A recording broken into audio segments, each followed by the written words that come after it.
time since I shot this rifle. It might even have been clear back when I was in high school when we were shooting jackrabbits. Oh, now you are going back. This thing is ancient. We'll see if it still goes off. Yeah, I don't know. We haven't tried it. I mean, I inherited it from my dad when he passed away. Give it a crack. It's never been cleaned as far as I know. Hope there's not a wasp nest in the barrel. I didn't look down there. I'll stand back. Oh, thanks. A lot of confidence you're giving. Let's see if she still shoots. He hit the dirt. Cool. It's a working. Did I hit anything? You're hitting the dirt every time. You're consistent. Oh, you knocked off a shell. Yeah, okay. Go the other two. Holy mackerel. That's good shooting, bud. Another one. That was like 4 in a row. It's shooting a little bit to the left. Left? Yeah. Cool. That might be me in my old age. Yeah, blame it on your eyes. She still got it. I bet you killed a few jackrabbits with this over the years, huh? 100 more likely. You say it's shooting a little bit left? It was for me. The recoil is brutal.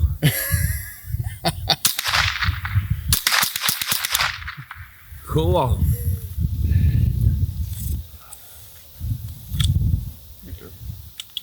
That's a fun way to load. What is this ammo? I think that's Federal Gold Medal Match. Shoots good. Shooting the high-end stuff. Yeah, hey, nothing but the best for my old rifle. Did you like loading it from the butt like that? Yeah, it's great. I mean, because it keeps it in the muzzle in a safe direction, pointed down. Yeah, I like. They don't hold quite as much as the tubes underneath the barrel, but it is a little bit safer. It just seems like it's easier to drop them in the butt like that. It's really handy, yeah. And you can do it in cold weather when your hands are like now. Like now, yeah.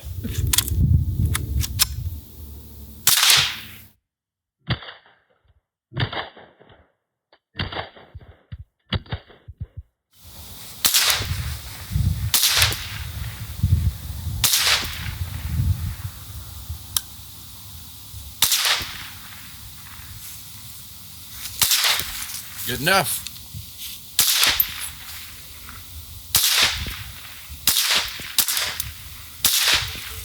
Hi friends, I'm in South Dakota with my old buddy Brad. We go way back. I first met Brad in the 60s and he was literally in diapers. You know, and the rate we're going, it's gonna be back in diapers again. Depends. Yeah, that depends. I come back every fall to South Dakota and Brad meets me here and we hunt pheasants and have a great time. But I saw this Nylon 66 leaning up in the corner and said, hey Brad, that's your old jackrabbit rifle, isn't it? Yep, yep. Boy, we used to have good times hunting jackrabbits back then. Not just hunting herds of jackrabbits. Yeah. We used to have herds of them. We would walk right past this shooting range, get out there half a mile from town and start jumping jackrabbits out of the cornfields. And plowed fields. Yeah. And they would get up in groups of 12 to 50 sometimes. I don't know that we didn't sometimes see 100 of them running at once. Especially when they would congregate in those shelter belts and stuff. Oh, yeah. And, oh my man. God. That's where we learned to shoot, right there. Yeah, and your old Nylon 66 got a workout. It's funny, we never burned these barrels out. I mean, we shot so many rounds through these things. People have a mistake about burning barrels out. You know, they think it's too many, the friction, I think, of the bullet. That's not what burns out barrels. It's the heat from the powder burning the throat. Could have kept warm. Yeah, we would have liked a hot barrel in some of those days. No kidding. So was this actually your dad's rifle? This was my dad's rifle, yeah. But you just got to use it, huh? Oh, yeah, well, as a kid, whatever was dad's was yours. Yeah. We wore his boots, his clothes, everything. We wore them out, actually.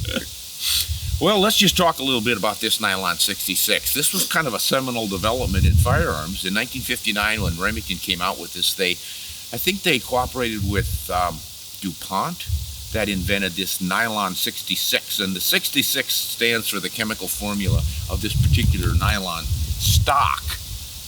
And it was one of the first commercial rifles that had a synthetic stock. I think there was a Savage that had one of some type. before this. But this one was the most successful and really made a splash, because I can remember looking at them as a kid and going, that's kind of weird, plastic stock. Because You wouldn't think it'd last. and toys in those days were plastic stock gun toys we all had. But yeah, they were seeming to shoot really well, and everyone had them, said they liked them. And they had a unique design, as you can see, with this shroud over the barrel from the stock, and it's all in one piece. And what's funny is underneath this, I don't know if this is steel or aluminum, but underneath this shroud covering the action, the stock continues of one piece. So the nylon is literally underneath this, and the bolt slides in the nylon in grooves. So it seems to self-lubricate from what we saw when we took it apart. I don't know everything about the functioning of the action on this one, but it looked fairly simple. So it was, I think, a fairly efficient design as far as manufacturing costs. Couldn't have cost that much to manufacture with that one piece. Yeah. Drop it on, drop in the trigger group. Well, there's only 3 screws to take the whole thing apart. Yeah, it's pretty simple. So they had this one in a brown, and they called it the Mohawk. They had a black stock one with chrome. I thought it was maybe stainless steel, but chrome, but it was really shiny, so it really stood out. And I always caught my eye, but I'd never bought one because I thought, that's gonna scare the critters. Who needs that shiny stuff? But boy, if you wanted to stand out from the crowd, you got yourself an Apache. That's the black one was called Apache. And then I think there was a green one. Do you remember a green stock one? I've seen them in the stores, but Have you? we already had a nylon. Yeah. I don't ever remember seeing a green one. Maybe it's just my memory, but those are the 3 flavors. And they built them until 1989. That's when they went out. I wish I had picked one up.